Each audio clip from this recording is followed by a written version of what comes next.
दोस्तों 4 जून के बाद न जाने ऐसा क्या हो गया है कि बीजेपी की मुश्किलें दिल्ली में तो बढ़ी, सहयोगियों के समर्थन से सरकार बनानी पड़ी। पहली बार नरेंद्र मोदी को गठबंधन की सरकार चलानी पड़ रही है। पहली बार यह मोदी सरकार न होकर एनडीए की सरकार है। लेकिन मुश्किलें राज्यों में भी बढ़ गई हैं। उत्तर प्रदेश का झगड़ा आप देख ही रहे हैं, किस तरह से मुख्यमंत्री और उप मुख्यमंत्री के बीच में तनातनी चल रही है। लेकिन दोस्तों राजस्थान में भी सब कुछ ठीक ठाक नहीं चल रहा। दिया कुमारी भजनलाल शर्मा से नाराज हैं। दिया कुमारी भाजपा विधायक दल की बैठक में नहीं गई, प्री बजट बैठक में नहीं गई, सर्वदलीय बैठक में नहीं गई। बताया जा रहा है भजनलाल शर्मा से तनातनी हो गई है। वसुंधरा राजे स्कूटर पर बैठकर अपने विधानसभा क्षेत्र में घूम रही हैं, जहां अव्यवस्था देख रही हैं, अधिकारियों को फटकार लगा रही हैं। महारानी ये बताने की कोशिश कर रही हैं कि अभी वो राजस्थान की राजनीति में मजबूत हैं। लेकिन दोस्तों इधर वसुंधरा कैंप के विधायक विधानसभा के अंदर सरकार की मुश्किलें बढ़ा रहे हैं। कैसे बढ़ा रहे हैं? वसुंधरा राजे के 4 विधायक, उनके नाम मैं आपको बता देता हूं। कालीचरण सर्राफ बड़े नेता हैं राजस्थान की राजनीति के, वसुंधरा राजे के सबसे करीबी माने जाते हैं। इसके अलावा गोपाल शर्मा, प्रताप सिंह सिंघवी और केसाराम चौधरी। दोस्तों ये वो विधायक है जो सदन में सरकार की ही मुश्किलें बढ़ा रहे हैं। अब राजस्थान में विधानसभा का सत्र चल रहा है, बजट सत्र है, अलग अलग मुद्दों पर चर्चा हो रही है। अब राजस्थान में इन विधायकों ने सरकार में, इनकी ही सरकार है और अपने ही मंत्री से ये सवाल पूछ रहे हैं, और एक बार नहीं बल्कि कई बार सवाल पूछ रहे हैं। किस तरह से सवाल पूछे जा रहे हैं दोस्तों वो जानना भी बेहद जरूरी है। प्रताप सिंह सिंघवी विधायक हैं और वसुंधरा कैंप के माने जाते हैं। इन्होंने स्वास्थ्य मंत्री गजेंद्र सिंह खींवसर के एक बयान पर आपत्ति जता दी। दरअसल गजेंद्र सिंह खींवसर ने यह कहा था कि पिछली जो गहलोत की सरकार थी, उस सरकार में किसी भी तरीके से डायलिसिस मशीन और बाकी मशीनों की खरीद में जो गड़बड़ी के आरोप लगाए गए, वैसी कोई गड़बड़ी गहलोत की सरकार में नहीं हुई। अब दोस्तों ये बयान बेहद चौंकाने वाला था।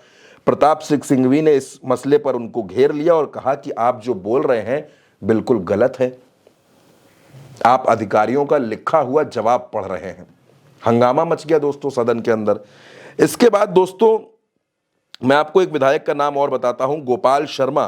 गोपाल शर्मा सदन में जो सवाल पूछते हैं वो सवाल मैं आपको बताता हूं। उन्होंने कहा कि मैं आपसे पूछ रहा हूं, सीधी बात पूछ रहा हूं कि भर्तियां क्यों नहीं हुई। ये सवाल गजेंद्र सिंह खींवसर से, जो स्वास्थ्य मंत्री हैं, उनसे पूछा कि मैं जानना चाहता हूं कि आरपीएससी से भर्तियां क्यों नहीं हो रही और जिन लोगों के खिलाफ मिलावट के मामले दर्ज हैं वो सूची क्यों नहीं पेश की गई। खाद्य सुरक्षा अधिकारियों के 352 पदों पर वो पद क्यों खाली हैं। इस पर स्वास्थ्य मंत्री ने कहा कि प्रोसेस चल रहा है, हम भर्तियां कर रहे हैं, वो प्रक्रियाधीन है। इसके बाद दोस्तों एक और विधायक, ये भी वसुंधरा कैंप के माने जाते हैं, केसाराम चौधरी।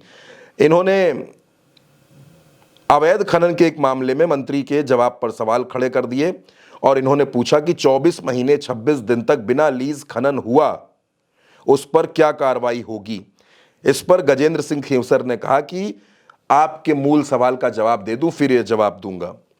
यानी दोस्तों एक तरीके से राजस्थान के ये 4 भाजपा के विधायक अपनी ही सरकार को घेर रहे हैं। चारों विधायक भाजपा के हैं और अपने ही स्वास्थ्य मंत्री पर, अपने ही खनन मंत्री पर, अपने ही अलग अलग विभागों के मंत्रियों पर सवाल खड़े कर रहे हैं। यहां तक कह दे रहे हैं कि आप अधिकारियों का लिखकर दिया हुआ जवाब सुना रहे हैं, भर्तियां क्यों नहीं हो रही इसका जवाब दीजिए।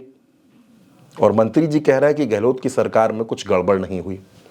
यानी राजस्थान में दोस्तों जो कुछ चल रहा है वो ये बताता है कि ऑल इज नॉट वेल। स्थितियां भजनलाल शर्मा के पक्ष में बिल्कुल नहीं है। एक तरफ दिया कुमारी नाराज हैं, दूसरी तरफ भाजपा के विधायक मोर्चा खोल रखे हैं, विधायकों में तनातनी है और भजनलाल शर्मा इन तमाम मुसीबतों से घिरे हुए नजर आ रहे हैं। अब क्या राजस्थान में भी कोई बड़ा खेल होने वाला है? जिस तरह से वसुंधरा अचानक एक्टिव हुई हैं, दिया कुमारी नाराज हुई हैं, विधायक नाराज हो रहे हैं, क्या सरकार पर कोई बड़ा संकट आने वाला है, कोई बड़ा परिवर्तन? और याद कीजिए किरोड़ी लाल मीणा का इस्तीफा। यानी राजस्थान में सब कुछ ठीक नहीं है दोस्तों। लेकिन भाजपा के आलाकमान के पास इस समय इतनी मुसीबतें हैं, यूपी में है, हरियाणा महाराष्ट्र का झारखंड का चुनाव है, बजट में नीतीश कुमार और चंद्रबाबू नायडू के सामने नतमस्तक होना पड़ा है, बाकी राज्य आंखें दिखा रहे हैं, महाराष्ट्र में सिर फुटौल मची है। आखिर झगड़े थामे तो कहां के थामे और कैसे थामे?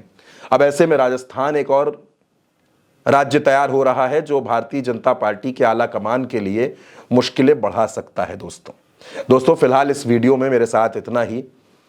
उल्टा चश्मा यूसी पर खबरों को देखते रहिए, अपनी सराहना देते रहिए, चैनल को सब्सक्राइब करिए, शेयर करिए, और हम चाहेंगे कि सच्ची पत्रकारिता को आगे ले जाने की इस जंग में आपका साथ भी उल्टा चश्मा यूसी को जरूर मिले।